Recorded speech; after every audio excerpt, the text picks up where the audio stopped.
నమస్తే అమ్మ. నమస్తే అమ్మా. అమ్మ, శివరాత్రి వస్తుంది. అవునమ్మా. శివరాత్రి అనగా ప్రతి ఒక్కరికి కూడా పూజా నియమాలన్నీ కామన్‌గా ఉంటాయి. కానీ అందరికి వచ్చే ఒక డౌట్ ఏంటంటే ఆ రోజు పూజ గదిని కావచ్చు, పూజా సామాగ్రిని కావచ్చు, ఏ విధంగా శుభ్రపరచుకోవాలి? అంటే దానికంటూ సమయం ఉంటుందా? అనే ఒక అనుమానాలైతే చాలా మందికి వస్తూ ఉంటాయి. సో, వాటికి సంబంధించి. అమ్మా, ఏదైనా ఒక పండగ గాని, ఒక పవిత్రమైనటువంటి రోజు గాని, ఒక వ్రతం చేసుకుందామని గాని, ఒక ప్రత్యేకమైన పూజ చేసుకుందామని గాని అనుకుంటే, ఆ రోజు శుభ్రం చేసుకోవడం అన్నది పెట్టుకోరమ్మా ఎవరూను. హ్మ్. ముందే శుభ్రం చేసుకుంటారు. రేపు ఇంట్లో సత్యనారాయణ వ్రతం అంటే పొద్దున్న లేచి ఇల్లు కడుక్కోరు గదా! ముందు రోజు. అంతే గదా! అంతే అమ్మ. ఇప్పుడు వరలక్ష్మి వ్రతం అంటే ముందు రోజే అన్ని సిద్ధపెట్టుకుంటాం. అట్లాగే శివరాత్రికి కూడా ముందు రోజే సంసిద్ధమవుతాం. అంటే చక్కగా ఇళ్ళన్నీ శుభ్రం చేసుకుని, దేవుడి గదిని శుభ్రం చేసుకుని, ప్రతిరోజు దేవతా విగ్రహాలను మనం కడగం. కొంతమంది చేస్తారు కానీ అన్నీ కడగరు వాళ్ళు కూడా. హ్మ్. కొన్ని విగ్రహాలనే వేటికి అభిషేకం చేస్తారు. వాటినే కడుగుతారు తప్ప, అన్ని విగ్రహాలని, అన్ని ఫోటోలని రోజూ చేయడం అన్నది ఒకటో, రెండో ఉంటే పర్వాలేదు గానీ ఎక్కువుంటే చేయడం కష్టమే. అవునమ్మా. అట్లాంటిది ఈ శివరాత్రికి కూడా పూర్తిగా ముందుగానే అన్నీ శుభ్రం చేసుకుంటారు. ఇంకా గట్టిగా చెప్పాలంటే కొన్ని కొన్ని కొంతమంది ఇంట్లో ఉన్న బొంతలు, దుప్పట్లతో సహా ఆ! కడుగుతారు, ఉతుకుతారు. హ్మ్. ఎందుకంటే నిత్యం వాళ్ళ ఇంట్లో సో ఒక రకమైనటువంటి దేవుడికి పూజ చేసేటప్పుడు పాటించాల్సిన శౌచం పాటించరు.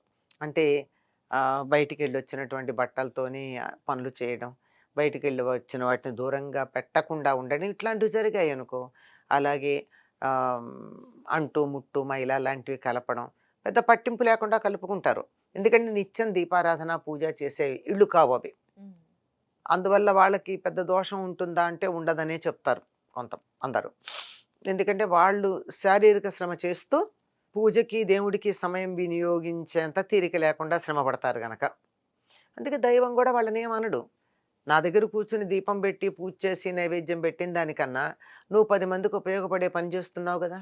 అంతే కదమ్మా. అది. హ్మ్. కానీ వాళ్ళు కూడా ఈ సందర్భంలో శివరాత్రికి పూజ చేద్దాము అనుకున్నప్పుడు ముందు రోజే ఇంట్లో ఉన్నటువంటి బొంతలు, దుప్పట్లు ఈ రోజుల్లో అయితే పరుపులు ఉంటున్నాయి. పరుపులు ఎండల్లో వేసి వాటన్నిటిని శుభ్రం చేసుకుని మరీ సిద్ధంగా ఉంటారు.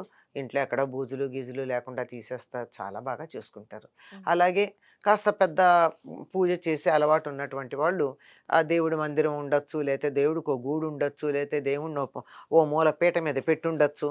వాటన్నిటిని శుభ్రం చేసుకుని, శివరాత్రి నాడు శుభ్రం చేసుకునేటటువంటి దానికోసం సమయాన్ని వెచ్చించకుండా ముందే చేసుకుంటారు. హ్మ్. అయితే ఏదో కారణంగా ఊరెళ్ళొస్తాం, మరేదో కారణాలుంటాయి. అట్లాంటివి తప్పనప్పుడు తప్పదు. కానీ చేసుకోవాలి. మామూలుగా అయితే ముందే చేసుకుంటారమ్మా. హ్మ్. ఆనాడు ఇంక లేచిన దగ్గర నుంచి శివ ధ్యానంతోనే, శివ పూజతోనే సమయం గడపటం ఉత్తమమైనటువంటి పద్ధతి.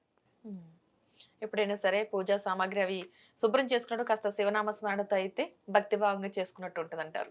కాదు ముందు చేసేస్తాం గదా! హ్మ్. ఇంకా ఆ రోజు చేసేవన్నీ.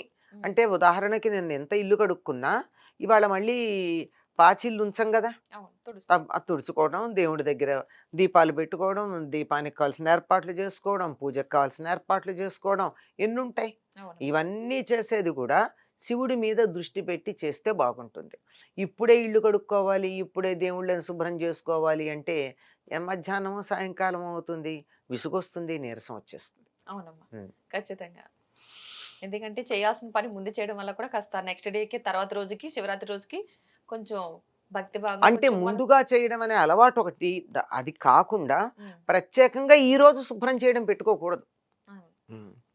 అది. దానివల్ల కొంచెం సమయం ఆ రోజు కలిసొస్తది. సమయం కలిసి రావడం ఒకటే కాదమ్మా. ఈరోజు పూజ చేయాల్సిన రోజు హ్మ్. నువ్వు ఇల్లు శుభ్రం చేస్తానంటే ఎట్లా కుదురుతుంది? అవ్వదు. హ్మ్.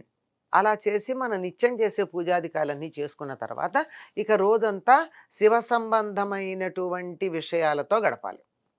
అంటే శివుణ్ణి ధ్యానం చేయడం కావచ్చు, పూజ చేయడం కావచ్చు, అభిషేకం కావచ్చు, సాయంకాలం అయ్యేటప్పటికి కళ్యాణాలు చేస్తూ ఉంటారు చాలా చోట్ల. వీటిల్లో ఏది చేసినా శివ సంబంధంగా మాత్రమే మనం చేయడం అన్నది సరైనటువంటి పద్ధతి. హ్మ్. అట్లాగే చెయ్యాలి అని చెప్పి అలా చేస్తూ ఉండడం. ఈరోజు మీరు ఇందాక అన్నట్టు ఉపవాసం చేయడం ఒకటి ఉంటుంది. తర్వాత జాగరణ కూడా చేస్తారు. అవునమ్మా. ఉమ్. ఈ రెండు ప్రధానంగా ఉమ్. ఈరోజు అభిషేకం, ఉపవాసం, జాగరణ. జాగరణ, ఈ మూడు శివరాత్రి ప్రత్యేకతలు. ఉమ్. అమ్మ, ఉపవాసం అంటే కొంతమంది ఉండగలుగుతారు, మరి కొంతమంది అంటే కొంచెం పెద్దవారు ఎవరైనా ఉండలేకపోతే ఏమన్నా ఫలాలు అలాంటివి తీసుకుని ఉండవచ్చు అంటారా? అమ్మ, ఉపవాసం అంటే అర్థం ఏమిటి? కడుపు మార్చుకోమని కాదు. కడుపు మార్చుకున్న వాళ్ళందరూ ఉపవాసం ఉన్నట్టు కాదు. హాస్పిటల్లో ఉండి మందులు వేసుకుంటూ అన్నం తినకుండా ఉన్న వాళ్ళందరూ ఉపవాసం ఉన్నట్ట ఉహు. కాదు కదా. ఉప అంటే సమీపంలో, వాసం అంటే ఉండడం, అంటే భగవంతుడి దగ్గరగా ఉండడం. ఆ రోజంతా ఇతర వ్యాపకాలన్నీ పక్కకు పెట్టి దేవుణ్ణే ధ్యానిస్తూ ఉన్నట్టయితే అది ఉపవాసం. ఉమ్. దానికి భోజనం చేయకుండా ఉండడం జోడిస్తారు. అవును. ఎందుకు అంటే కడుపు నిండా భోజనం చేస్తే ఇలా ధ్యానం అని చెప్పి కళ్ళు మూసుకోగానే కంటి నిండా నిద్ర వస్తుంది. అంతే కదా. అవును. అంతెందుకు, మనం హాయిగా కడుపు నిండా అన్నం తిని ఇలా కూర్చుని పేపర్ తీయండి, నిద్ర వస్తుంది. అంతే. పేపరు పేపర్ మన్ని చదువుతుంది, మనం పేపర్ని చదవం. అవునమ్మా. అట్లా ఉంటుంది. అందువల్ల అటువంటి నిద్ర రాకుండా ఉండాలి, చేస్తున్న దాంట్లో మనసు నిమగ్నం కావాలి అంటే ఆహార నియమం పాటించాలి. ఉమ్. అన్నం కడుపు నిండా తినకుండా ఉండాలి. పైగా అప్పుడు జరిగే పద్ధతి ఏమిటంటే, ఏం జరుగుతుందంటే అన్నం తినంగానే మన శరీరంలో ఉన్నటువంటి శక్తి అంతా పొట్ట మీదకి ఎడుతుంది. అవును. అంటే జీర్ణం చేయాలి కదా. అవును. అప్పుడు ఏమవుతుంది, రక్తమంతా అక్కడికి వెళ్ళి పైకి వెళ్ళడం తగ్గుతుంది ఉమ్. మెదడుకి. ఉమ్. మెదడుకి ఎప్పుడైతే రక్త ప్రసరణ తగ్గుతుందో కాస్త ఇట్లా కునికిపాట్లు వస్తాయి. అందువల్ల తినద్దన్నారు. దీనివల్ల ఇంకో ఉపయోగం కూడా ఉంది. భోజనం చేయకపోతే హాయిగా వంట చేయక్కర్లా, తిని అరిగించుకోనక్కర్లా, ఉమ్. వంట చేసిన పాత్రలు కడగక్కర్లా. ఎన్ని పనులున్నాయి. చాలా పనులు తగ్గుతున్నాయి. ఇవన్నీ తగ్గడం వల్ల ఈ సమయం కూడా దైవధ్యానంలో గడపాలి. అంటే ఇవాళ శివరాత్రి, నేను ఉపవాసం ఉన్నాను, వంట లేదు, తిండి లేదు, నేను ఇల్లు సర్దుకుంటాను, లేదా వంటిల్లు బాగు చేసుకుంటాను, లేదా ఏదో ఇంకా పుస్తకాలు షెల్ఫ్లో చదువుతాను, లేకపోతే ఫ్రెండ్స్తో మాట్లాడతాను, ఎప్పుడెప్పటి నుంచో మిగిలిపోయిన పనులు చేస్తాను అనుకుంటే దాన్ని ఉపవాసం అనరు. అది మాత్రం జస్ట్ ఫాస్టింగ్ అంతే. ఉమ్. కడుపును మార్చుకోవటం అవుతుంది. లంఘనం అంటారు, లంఘనం చేసినట్టు అవుతుంది. అది దైవధ్యానంతో గడిపినప్పుడు మాత్రమే అది ఉపవాసం అవుతుంది. జాగరణ చేస్తూ ఉంటారు కదమ్మా. ఉమ్, అంటే జాగరణ అంటే నైట్ అంతా అంటే రాత్రంతా మెలకుగానే ఉండాల్సి ఉంటుంది అంటారా? అవును. లేదంటే కొంతవరకు ఏమన్నా? అంటే శివుడు ఆవిర్భవించింది ఆ, రాత్రి, అర్ధరాత్రి. అర్ధరాత్రి అంటే మనకి ఏదో 12 గంటలను లెక్కేసుకుంటాం, ఉమ్. కానీ దానికి అటు ఇటుగా ఉంటుందమ్మా. మన వాళ్ళ లెక్క ప్రకారం 14 నిమిషాలు ఆ లెక్క ప్రకారం ఉంటుంది. సరిగ్గా అర్ధరాత్రి అయ్యేది. ఒక్కోసారి అర్ధరాత్రి మనకి ఎగ్జాక్ట్లీ 12ంటికి అవ్వదు. సూర్యాస్తమయం నుంచి సూర్యోదయం దాకా ఉండేటటువంటి కాలాన్ని రెండు పెట్టి విభజిస్తే ఎంత వస్తుందో అది సరిగ్గా అర్ధరాత్రి. అట్లా ఎందుకు అవుతుంది? వేసవి కాలం వేరుంటుంది, మనం శీతాకాలం వేరుగా అవును. ఉంటాయి మనకి. కనుక మన వాళ్ళ లెక్కలు కొంచెం భిన్నంగా ఉంటాయి. ఏదేమైనా అర్ధరాత్రి అంటే అటు మర్నాటికి వెళ్ళలేదు, ఈనాటికి ఎండుగా ఉంది, అట్లా ఉండేటటువంటిది. ఉమ్. ఆ సమయంలో లింగోద్భవం జరిగింది గనక ఆ సమయంలో ఆయనకి అభిషేకాలు చేస్తారు.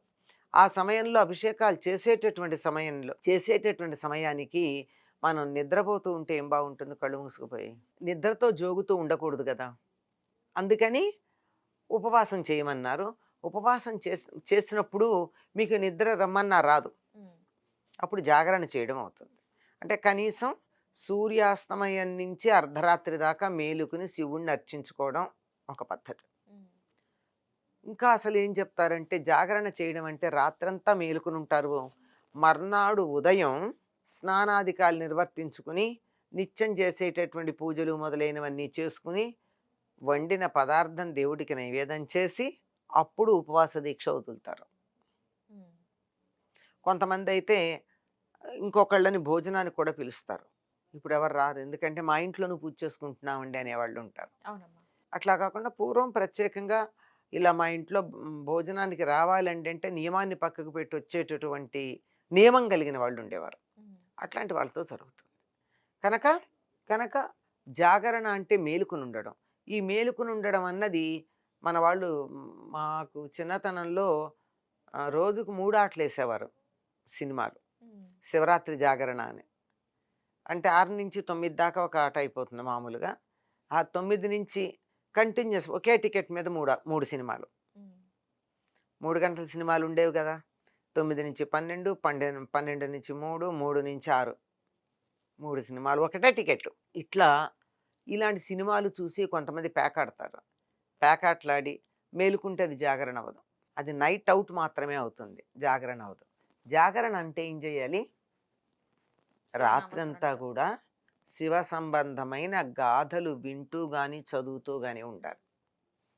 అది అంటే జాగరణ శబ్దానికి మేలుకుంటా అని అర్థం. మేలుకొనడం అంటే ఏమిటి? నిద్రపోవట్లేదుగా, నేను మేలుకునే ఉన్నాగా, మళ్ళీ నన్ను మేలుకొల్పడం దేనికి అని అడుగుతారేమో. శివ చైతన్యమునందు మేలుకొని ఉండుట. మన మనస్సు శివపరమైన భావాలతో మేలుకొని ఉండాలి, కానీ ఊరికే తమోమయమైన నిద్ర నుండి మేలుకోవడం అని కాదర్థం. అంటే మనం అంటూ ఉంటాం, ఒరేయ్ నువ్వు మేలుకోవాలి అని. మేలుకో అంటే సమాజం మేలుకో, ఇట్లా స్లోగన్స్ వింటున్నావు కదా, అంటే అర్థం ఏమిటి? మేలుకో అంటే తెలివిగా ఉండమని అర్థం. అది అర్థం అన్నమాట. ఈ జాగరణ అంటే కూడా ఆ విధంగా తెలివిగా ఉండి జ్ఞానాన్ని పంచుకున్నట్టయితే అది మేలుకొనటం అవుతుంది. అది జాగరణ అవుతుంది.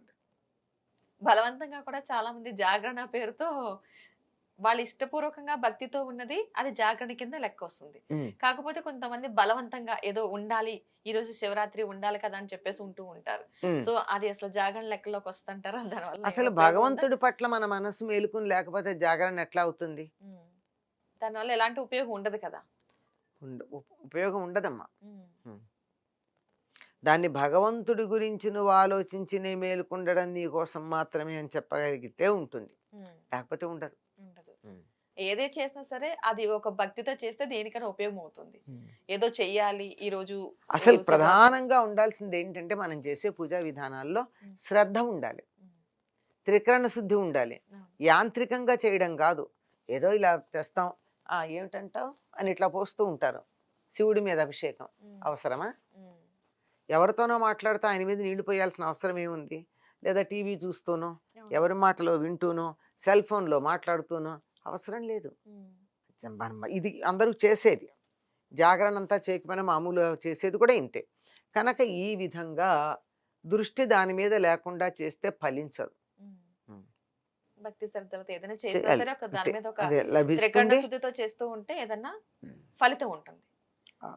అభిషేకం అంటున్నారు, అంటే అభిషేకం అంటే ఒక పాలతోని నీరుతోనే అసలు దేవేమితో వేటితో అభిషేకాలు చేస్తే మంచి ఫలితాలు ఉంటాయి? అసలు ఏం చేయొచ్చు? అభిషేకం అంటే బాగా నీళ్లు పోయడం అని అర్థం. బాగా నీళ్లు పోయడం అంటే భగవంతుడి మీద మనం అనుకున్న దానికన్నా అధికంగా నీళ్లు వేయడం. అలాంటిది మామూలుగా నీళ్లతోనే చేస్తారు. శివుడు అభిషేక ప్రియుడు, నీటితోనే చేస్తారు.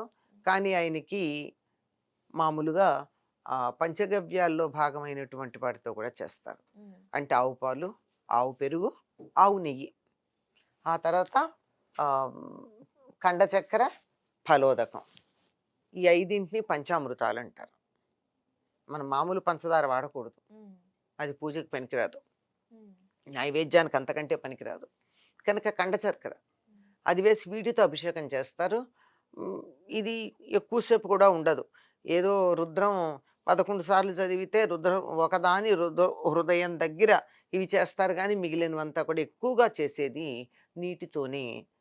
జలాభిషేకమే ఆయనకి చాలా ఇష్టం. జలాభిషేకంతో మంచి ఫలితాలను, అంటే ఏదో గొప్ప కోసం అని కొన్ని పళ్ళ రసాలతో కూడా కొంతమంది చేస్తూ ఉంటారు. సో అలా చేయొచ్చు అంటారా? ఇందులోనే మనం అనుకున్నాం కదమ్మా, ప్రధానమైనటువంటిది నీళ్లు.